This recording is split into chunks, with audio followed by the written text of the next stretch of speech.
Howdy folks, and I hope you're all fine and dandy out there in collecting land, and welcome back to the channel for another 1/6 scale figure unboxing and review. And today it's the turn of the first Avenger, aka Captain America, aka Chris Evans, from arguably the greatest Marvel movie ever made, Avengers Endgame. Usual format folks, box, accessories, figure, then showcase at the end, where he will be reunited with some of his team members. But before we dive in, I'd like to send a massive shout out to everyone who supported the channel, as always, and be sure to drop a like on this review and help other people find the channel. And if you haven't already, be sure to hit that subscribe button and bell notification icon so you don't miss any of the 1/6 scale goodness that we've got coming up. And trust me, there's a hell of a lot of it. So, as regulars to the channel will know, Infinity War and Endgame were the last great Marvel movies, in my opinion. A suitably epic love letter to the Avengers, the MCU, and superhero movies in general. And pretty much everything that's followed, in my opinion, since then has been tick box, low grade, hot garbage cash grabs. With the odd exception. Call me an old fart, but I remember a time when I heard that amazing theme music from Alan Silvestri, and it stirred something in me and was the guarantee of something truly magical. Sadly no more, unfortunately. But that's enough of my MCU reminiscing. Onto the box, and it's the usual slipcover design box that we've come to expect from Hot Toys when they were going through their Infinity War and Endgame phase, shall we say. Slipcover design. On the front here you've got, well, it's not really a picture of Cap himself from the film, and it's not really a picture of the figure. It looks sort of like maybe a stylized picture of the figure itself, but it's very bold and very imposing. And sort of in the front there, faded out, you've got the Avengers A. It says Avengers Endgame in the middle, Marvel Avengers Endgame. There's this sort of starfield going on in the background there. It says Captain America, 1/6 scale collectible figure, movie masterpiece, bottom left hand corner, Hot Toys bottom right. Around the sides it's just a continuation of that sort of red and blue starfield effect. The slipcover itself has got cutouts on either side, and underneath there you can see the gold foil Captain America symbol, and the Avengers symbol as well at the bottom there, and it's pretty much the same on the right hand side as well. On the top just says Captain America, 1/6 scale collectible figure, Marvel Avengers Endgame on the bottom, and around the back, continuation of that starfield again, with all the usual credits and warnings on the back here. Don't piss this figure off, because it can be pissed off all day. When you remove this slipcover, what you are greeted with underneath is the usual clear plastic window with the figure underneath. I'll say from the get-go, this is not a new figure. It's been in the collection a while. So we will do as we always do. We will dive down onto the table and let's have a look at all the accessories that come with your Cap figure. So, accessories time. What do you get with your Cap figure? We will start with the mundane stuff first. You get a set of instructions. And they're still sealed, as you can tell. Regulars to the channel will know my propensity for not paying any attention to my instructions, and it's the case here. I've had this figure from its release, I think it was about 3 years ago, maybe 3.5 years ago, and as you can see, they remain unopened. But yeah, this is all. I will assume that everything contained in here is about swapping out hands, swapping out head sculpts, attaching accessories and so on. But yeah, there are a set of instructions included if you want to be unlike me and actually open them and read them. So we'll pop those to one side.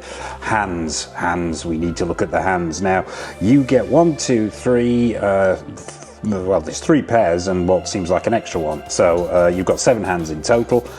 We will grab a look at, we'll grab one at random and take a close-up look at it. There are all kinds of hands going on here. You've got this open palmed hand, you've got fisted hands, you've got a pointing finger hand, you have gripping hands, hands for the shield, which we'll take a look at as well. But let's have a look at the detailing here. Straight away, these look very good to me. The sculpt looks on point. You've got fingernails sculpted in there. The flesh tones look on point. The gloves themselves are well sculpted with those sort of that brown leather paint look going on there. Paint applications are nice. There's creasing. There's a different texture to the black areas in the palms there. If the camera's catching this in this light, you've got that strapping around the wrist with creases in it, and this those holes across the tops of the knuckles there where you can see the flesh tones coming through. Overall, very good indeed, I have to say. Screen accuracy is there, the sculpt's very good, and the paint application is very good, as we've come to expect from Hot Toys and their hands.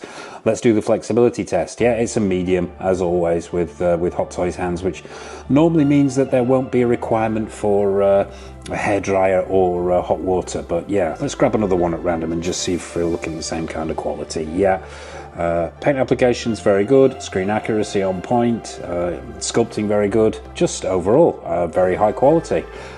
So we will pop those to one side. What else do you get? Let's take a look at Mjolnir, the hammer that he wields, Thor's hammer that he wields in the movie. Now, all one piece of sculpted plastic here, very nicely done, I have to say. The head of the hammer itself has got some nice detailing on there. There's sort of those Celtic symbols around the ends there, which are nicely painted with some black dry washes to highlight them. The metallic paint applications on here are really good, and there's some weathering going on there. It almost it's not sculpting, it's painting, but it gives it that slightly pitted look, as if it's been used. And even down to the sort of the Nordic writing across the top there, not Celtic, Nordic writing has been sculpted in as well. So overall, I think they've done a really good job here. The screen accuracy's there, the scale looks right, the proportion looks right, that handle's nicely done, once again in sculpted plastic with brown paint applications to give it that sort of leather-bound look, even down to the detailing on the pommel there, and this what I am assuming is a pleather strap which has been attached to the top as well. So overall, yeah, very, very nice replication of Mjolnir, the Thor's hammer. So that's good to see, and we'll pop that to one side. What else do you get?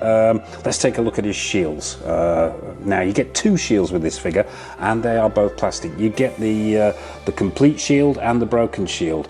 Now, the complete shield is really, really nicely done. As with most of the figure, there's some weathering going on here, which is really nice to see. But you've got those sort of vivid red, white and silver paint applications on there with the star in the middle, really well done. And then you've got these this dirtying up effect. There's scratches and there's wear and tear on there, and it's just generally been very well weathered. Not too much, not too little, and very convincing as wielded by a battle-weary Captain America at the end of Endgame. Underneath here, you've got the strapping sections here to affix it to the figure itself. This is probably one of my only complaints here, and I can't really see though how Hot Toys could have done this any better. Attaching this to the figure, now these straps underneath here are sculpted plastic with those little buckles that we all come to know, where you have to sort of squeeze them to get them out, and it can be a bit of a pain attaching it to the figure. These two actually separate, and I've actually taken one off here so we can have a close-up look, and you've got these two sort of teeth on the end of the buckle itself, which then slot into place in these two sections here. There's a larger strap and a smaller strap. I find it easier to actually remove the smaller strap entirely, remove the hand off the figure, then slot the arm in, then reattach this strap, and then reattach the hand. It can be a little bit messy, but overall, it takes a bit of time, but you know, if you exercise caution, there's no reason why it shouldn't work perfectly every time. And you also get the broken shield, which is literally, and I'll try and get all of this in shot, is literally exactly the same as the complete shield, just minus these two pieces. It's got more weathering on it around the area where it's been broken, but on the whole, I mean, it fits like a jigsaw puzzle, so if you're wanting to actually attach it, it is a perfect match. But yeah, you've got the two sections that are broken off there, and once again the detailing and the weathering, the paint application is great on there, and you've even got that sort of severed section of the strapping on the underside of the shield itself, which looks really good. This is where this strap came from. As I say, this is how I do it: remove this strap and then reattach it. So yeah, those are the two shields, the broken and unbroken ones. So we'll pop those to one side. What else do you get? You get this little plastic attachment here. This is for attaching the complete shield to Cap's back. It's very simple. This section here slots at the top of the strapping around his back, and then using these two plugs here, as we just sort of demonstrated with this shield, you take one of the straps out and simply attach it like that, and it hangs to his back. But we'll take a look at that when we bring the figure out.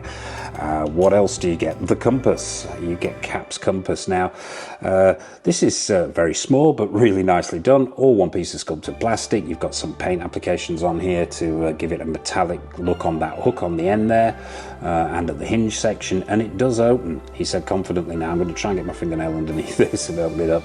And what you've got inside is, if I can get this close enough into the camera there, you'll see there's a photograph of Peggy Carter there, and you've got the compass section underneath as well. It doesn't work, doesn't move or anything like that, but it's just a nice little addition, and you can have him holding this in the display if that's what you want to do. So yeah, that's Cap's compass. We'll pop that to one side. Get a spare pair of wrist pegs, which is always nice to see, unopened, which is always a good sign. We'll pop those to one side. The stand. We'll take a look at the stand before we look at the head sculpt. And it's pretty much what we've come to expect from Hot Toys in their Endgame and Infinity War era. It's that hexagonal plastic base, all one piece of sculpted plastic.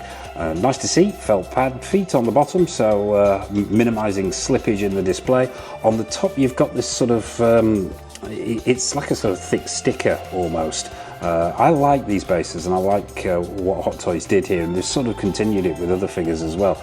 It's sort of bisected by this diagonal line, and one side's got this sort of rough texture to it, the other side is super high gloss underneath this A. It says Avengers Endgame, you've got Cap's shield in the middle, and you've got these sort of reds on one side, blues on the other, well, reds, almost purple hues actually. They're more purple than red on the left hand side there, but I think it's really effective and looks really good. These sections here can be prone to scratching when you've got the feet down on there for a long period of time while you're swapping it out, so keep an eye out for that. But it says Captain America on the front there. No nameplate here, it's just printed on in white, but it's bold and effective, and it comes with a standard issue crotch grabber that simply slots in there, and that's Cap's head going for a Burton. But yeah, simply slots in there. This one is particularly stiff, this one, but yeah, simply slot that in there and you're good to go with your Cap stand. So putting that to one side, obviously falling over because he wants attention. Let's take a look at the unmasked head sculpt. Has it stood the test of time 3 years down the line? I've got to say, I think it has. I think the lightness here is absolutely on point. I think they've done a fantastic job here, Hot Toys, even today. And 3 years is a long time in collecting, as we know.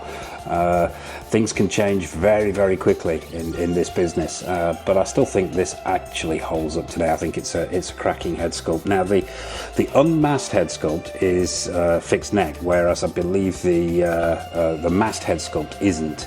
But we'll take a look at how this works on the body when we bring it out. But overall, yeah, it's the usual story of the high quality of paint applications and skin texturing here. The skin tones are wonderful, very, very good. The eyes are superbly glassy. The sculpt is just on point. I can't fault it. Hair really, really nicely done. There is a slight visible seam in there, but you've really got to be looking for it. I think probably my only complaint here would be this gold colour that they put in the hair. And I know Hot Toys went through a phase of actually doing this. They did a lot of this with Tony Stark figures, and I'm not the biggest fan of that. I think it looks a little off.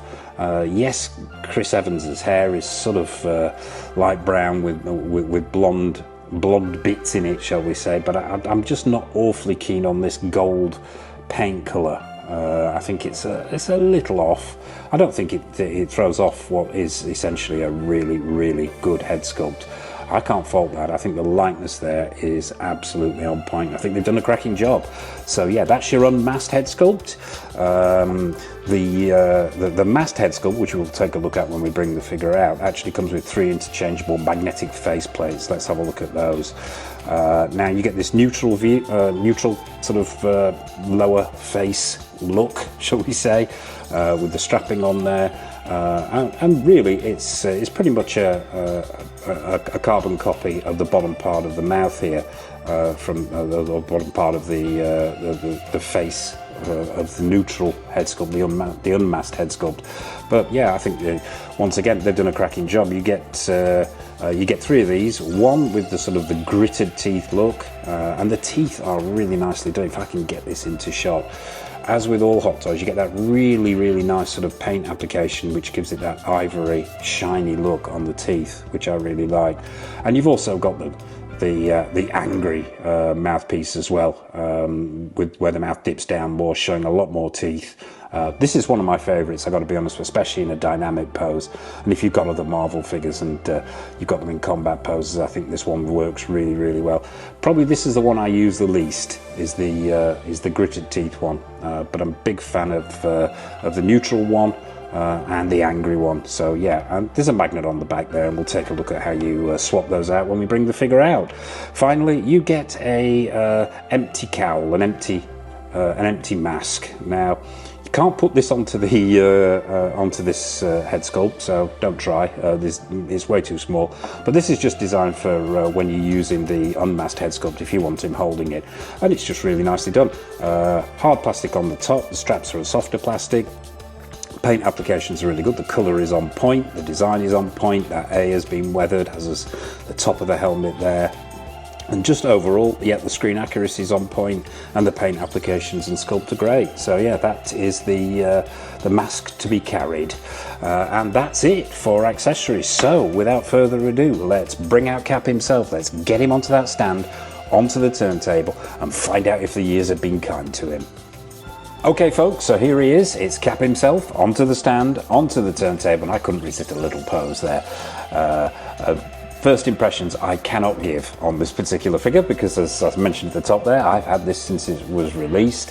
However, I still think it is a cracking figure, even 3 years down the line.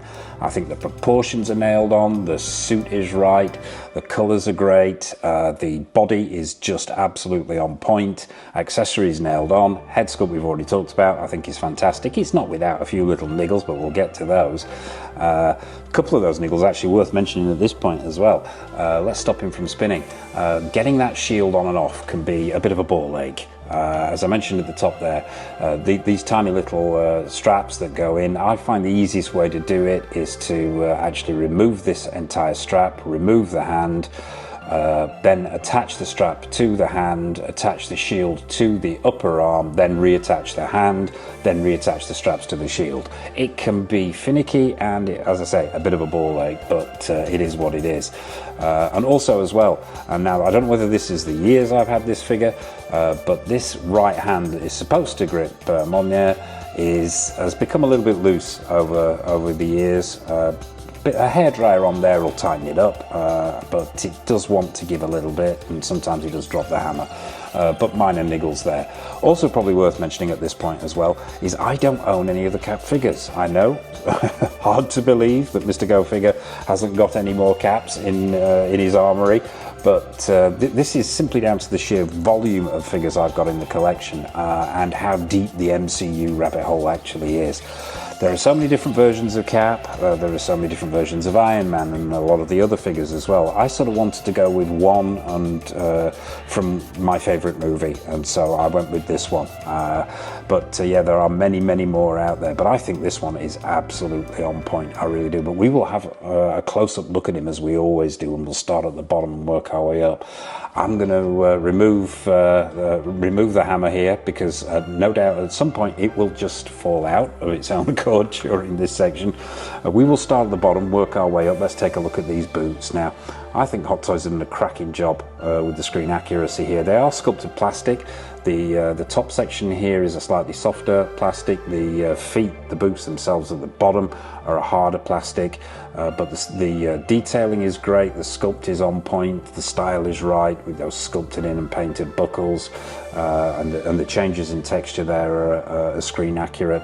It's a sort of split cut boot design at the front here, and I'm assuming they're using a sort of dumbbell attachment here for this foot. It does limit the articulation a little bit. You've got some forward and backward movement going on here, but very little sort of, well, you can get some lateral movement, but that lateral movement comes out of the whole boot moving rather than the foot moving. So it can limit posing a little bit, but it is what it is. The soles of the boots themselves, nicely sculpted with a bit of weathering on there. There's weathering on the front of the boots, and probably worth mentioning the weathering overall at this point. It's a subtle weathering that the Hot Toys have done here. It's not, I'm going to bring this light in a little bit more so we can see this. Rather than being heavy-handed with it, they've weathered it all over, and it just works. It works really well. So yeah, the boots themselves really nicely sculpted. If a little limited in movement. Moving up to this this suit now. This suit underneath is, how can I describe it? It feels almost like a plastic coated canvas, but it may very well be just flexible plastic that they've used here. And I think when on its release there was some sort of question marks about how this would hold up over time. And I have to say, it's done very, very well. Being an Avengers figure, it's been reposed on numerous occasions in dynamic posing. And this suit, if it is solid plastic, a soft sort of hard wearing plastic, has stood the test of time very, very well. It falls really well, it creases in the right places, it hasn't cracked or chipped or split in any way. So yeah, it's done very, very well. And it covers pretty much all of the body bar, the abdomen section. It's been stitched. It's actually got stitch work in here, so the material itself is can be sewn, and they've done a really cracking job with the stitch work overall, and the fall and the creasing. The articulation in the knees here, the knees are on a ratchet joint, and you can push that leg up to about there. I don't think it will go any further than that. And as you can see at the back here, there's been no cracking or creasing going on at all, or weathering rather. There's some creasing, but that's intentional and looks screen accurate. The knee pads, I believe, are just stuck on. I'm not going to try and pull them off to check. They're sculpted plastic with a small amount of weathering on them. Moving up, you've got this sort of red flash on the side here, which is a stitched in material, which runs all the way up and underneath this plastic strapping up to the waist section. But overall, yeah, I think the fall, the colour, and I think it's the right choice of material as well. I think it's all on point. They've got these stitched in sections on the backs of the knees here, which are slightly more weathered and a slightly lighter colour. Moving up to the waist, you've got this belt. Now I will try and get his arms out of the way here so we can get a close-up look at this belt. Now this belt's free-floating and sculpted plastic with what feels like a nylon inlay. Paint applications are really nice to give it that leather look. With some of the details are picked out with silver paint here. The buckle is plastic, I believe, and that continues right the way around the back. Now on the back section here, it's where it gets interesting, because there's that double layering going on of the same material, this same sort of soft, durable plastic material, but then you get this flap section over the back as well, which once again has been weathered. I don't think that's weathering, I think that's just a piece of dust it's picked up, but it's got some subtle weathering on there, and yeah, just on point as far as screen accuracy goes. You've got these two straps that run across the back. Now I don't think these are, I think these are free floating, but they're so tight that they're never going to come off. And once again, it looks like a mixture of nylon and plastic going on in there, with all held together by this silver section where all four straps meet in the back. And this is where your little plastic doohickey comes in for attaching the shield to his back. This simply hooks over that section there with the shield on. It's not the most secure of things. It's a very simple solution. I was to say weight's going to hold it down, but the shield doesn't have that much weight because it's made out of plastic. I would suggest, if you're going to go for that look, and I will just put him back on the stand for a second, rather than hook this on and then attempt to attach the shield, it's probably a lot easier to actually just take one of these straps off. And what you're supposed to do really is lift out one of these sections, these strap sections, and then these simply attach to those clips there once this is removed, and then hook it onto his back don't try and do it the other way around. It will be damn near impossible seeing what you're doing. But yeah, back to the figure itself. So once you get up to the shoulder area, you've got these plastic shoulder pads, soft plastic shoulder pads with the Avengers symbol in the middle there, and it's got that sort of silver dry brushing weathering going on. The abdomen section, now this is where the material does change, and all this abdomen section here is actually material. You've got this sort of deep red material underneath, and then over the top you've got these white sections that have been stitched in. Once again, very subtle weathering on there, which looks screen accurate. I've got to say, I've said it before, I'm going to say it again, I do like the weathering on this figure. It's not been overdone, it's not been underdone, it's just right. Moving up to the chest area, you've got this plastic section covering the chest area with the star in the middle there, with the black paint applications to pick out the details. And then you've got these sort of almost chainmail effect going on the chest, which is screen accurate, and that's been picked out with some silver sections as well. Now I'm assuming that is to give it that weathered look. It's more heavy on one side than the other, so I'm assuming it's a weathered effect, which catches the light quite well.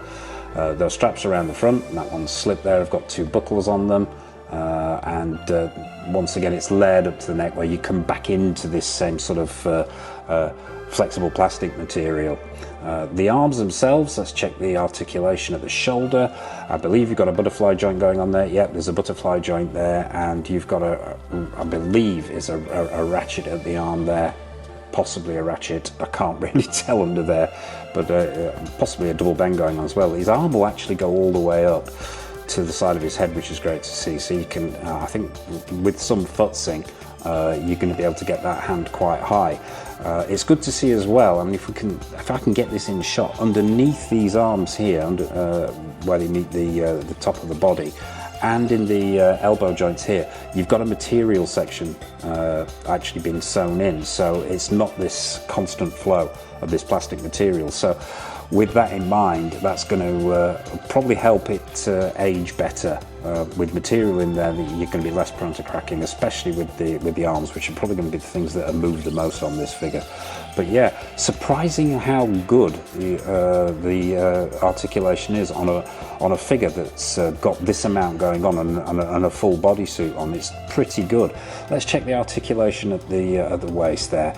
Not an awful lot going on by the way of swivel at the waist, unfortunately, but I think that's the nature of the suit. Not much by the way of ab crunch. Let's check the legs at the top here. Now I'm assuming they're on a ball joint. There is a decent amount of movement there.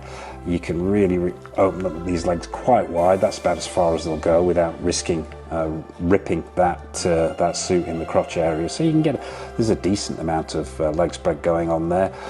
Let's check the forward and backward movement. That is a little bit limited. I think once again that's down to the nature of this plastic suit and the layers going on where that joint is. So yeah, you're not going to get an awful lot of movement there. There's some, shall we say, but not a huge amount. But there is a swivel as well, so that hopefully will compensate for that. Let's take a look at the upper body. Any details we've missed there? I don't think so. These flashes are nicely done and have been sewn in and are the right colour. So overall, yeah, that upper body is really good. So let's take a look at this head now. Once again, I've got to say straight away, I think the masked head sculpt is absolutely on point as well. Unmistakably Chris Evans straight away, even underneath the mask. And they've nailed it on. They really, really have. And this head sculpt, now the way this works is there's a slight variation from the unmasked head sculpt. In as much as what you've got underneath here, and I will take this off if it will come off on camera. And this can be a little bit, take a little bit of futzing when the head comes off. Now this whole section here is supposed to come off, and for some reason has decided not to.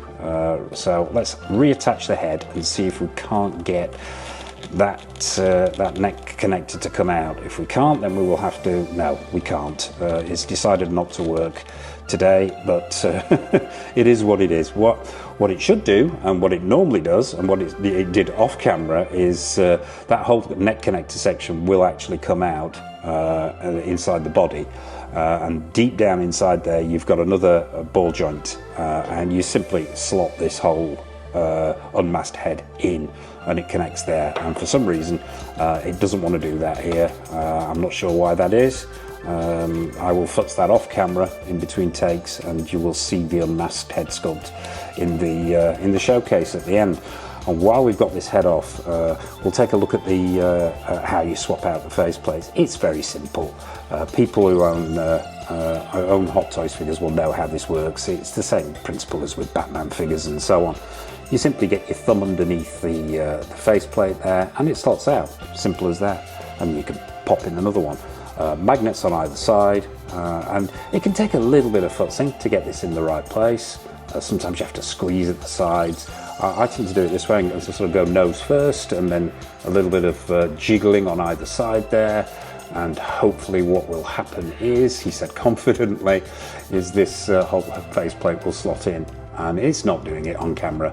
And this is the nature of these. It takes a little bit of time and a little bit of futzing to get it to go in the right way, and you'll find a style that suits you. There you go, it's clipped into place, and you'll know it's worked because these straps will line up on the side of the chin. Yeah, sometimes they can be a little bit temperamental, but yeah, take a bit of time, and all is well. So let's pop this head sculpt back on, getting back on the stand and going for final thoughts if this head sculpt will go back on. And it's been particularly uncooperative today. And that's another thing, is when you're actually putting pressure on to swap out the head sculpt, it can push the faceplate down. So watch out for that. So we're getting back onto the stand and going for final thoughts on this guy. Right then, let's get him spinning again. So that's Cap, from courtesy of Hot Toys, and I've got to say, even 3 years down the line, I think this is an absolutely cracking figure. It really is. I think Hot Toys have absolutely nailed it on here. They really have. I think the outfit on point, 100%. That body, most certainly. The proportions are there. The screen accuracy is there. The colours are right. The articulation, as we've seen, can be a little bit problematic. That head sculpt and the neck connector can be a little bit of a pain. Swapping out this shield, that can be a bit of a ball ache. There are some niggles here, but putting those niggles to one side, I think what they have got right, they've got right incredibly well here, Hot Toys, even 3 years down the line. As I say, proportions, outfit, the accessories, the quality of that head sculpt, masked or unmasked, is just a real tribute to Hot Toys and their skill in 1/6 figure making. So that's the head sculpt. That's the figure. A score out of 10. Oh, that's a difficult one. Now, out of the box, had you asked me this 3 years ago, I would have probably given this a 9.5 out of 10 straight away. Having lived with it and having discovered its niggles, I'm going to have to give this a 9. I think there's just a few things in there that, and it's down to tolerances more than anything. And by that I mean, as you saw when we tried to swap out that head sculpt, sometimes that neck adapter will get stuck, and then you've got to try and somehow get it out. The face plates, the tolerances on the face plates sometimes are a little bit uneven, in as much as one will go in really easily and another one won't. The tolerances on the hands, and in particular on putting the shield on and off, they can be really difficult, and it's very easy. And although I haven't done it, I can see it being really easy to damage the shield or the arm or both when you're swapping that out. So I'm going to take points off for that. So yeah, had I been making this review 3 years ago, it would have been a straight 10, but we're going to go with a 9 on this one. I still think it's a cracking figure. I think it's great. I think it, as a representation of Captain America and Chris Evans from Endgame, and it's superb, and it just works so well with other Hot Toys MCU figures. I love it. I absolutely love it. So there you have it. It's a 9 for Cap. So I hope this review's been useful for you. What are your thoughts on this piece? Do you have it in the collection? Have you encountered some of the niggles I have? What are your thoughts on the MCU, where it is, where it was, where it's going? Nothing's off menu, so please drop a comment in the comment section below. And what have we got coming up on the channel? Well, in the new review department, a raft of stuff. We've got figures from InArt, from Hot Toys, from Caustic Plastic, from Pure Art, Susu Toys, Mars Toys, Present Toys. The list is endless. So yeah, new figures coming in all the time. We've got more episodes of Grail or Fail, more episodes of Don't Make Me Choose. We've got a new tour, collection room tour video coming up in the next few weeks, so stay tuned for that. And I suppose all that remains for me to say is a massive thank you for watching. I hope this review's been useful for you. From myself and Captain America, take care of yourselves, happy collecting, and it's over to the showcase.